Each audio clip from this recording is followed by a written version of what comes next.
আসসালামু আলাইকুম ওয়া রাহমাতুল্লাহি ওয়া বারাকাতুহু। সম্মানিত বন্ধুগণ, আজকে আমার আলোচ্য বিষয় হচ্ছে কোন শ্রেণী থেকে ছাত্রছাত্রীরা তাদের চারিত্রিক, তাদের মানসিক, তাদের আত্মিক, তাদের তারা সামগ্রিকভাবে তারা নষ্ট হওয়া শুরু করে। আজকে এ নিয়ে আমার আলোচনা। তো বয়ঃসন্ধিকাল বলতে একটা কথা বিজ্ঞানে আছে।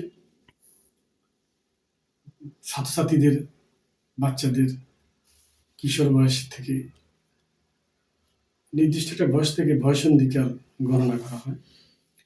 তো সংক্ষেপে বলছি, আমি ক্লাস দিয়ে বলছি, তাহলে আমরা পিতামাতা যারা আছি আমরা সচেতন হতে পারবো, এবং যারা ছাত্রছাত্রী আছে যারা আমার এই লেকচার শুনছেন ওনারাও বুঝতে পারবেন যে আসলে কোন ক্লাস থেকে আমাদেরকে নজরদারি রাখতে হবে।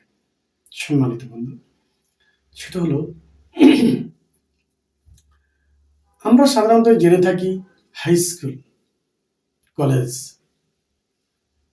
এই দুই শ্রেণীতে দুইটার জায়গা দিয়ে আমাদের ছাত্রছাত্রীরা ঝরে পড়ে, নষ্ট হয়ে যায়, অমনোযোগী হয়ে যায়, অমনস্ক হয়ে যায়, নেশাতে চলে যায়, পরকীয়াতে চলে যায়।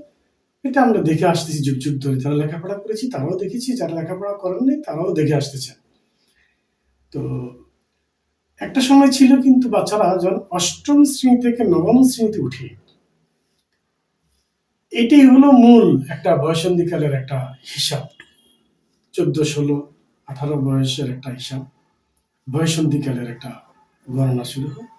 তো এই সময় কিন্তু অনেক বাচ্চারা লেখাপড়ার প্রতি অমনোযোগী হয়ে যায়, আবার কিছু বাচ্চা আছে লেখাপড়ার প্রতি মনোযোগ হয়ে যায়, মনোযোগ হারিয়ে ফেলে, উদাসীন হয়ে যায়, বিভিন্ন প্রেমানন্দে তারা লিপ্ত হয়ে যায়, নেশাসক্ত হয়ে যায়।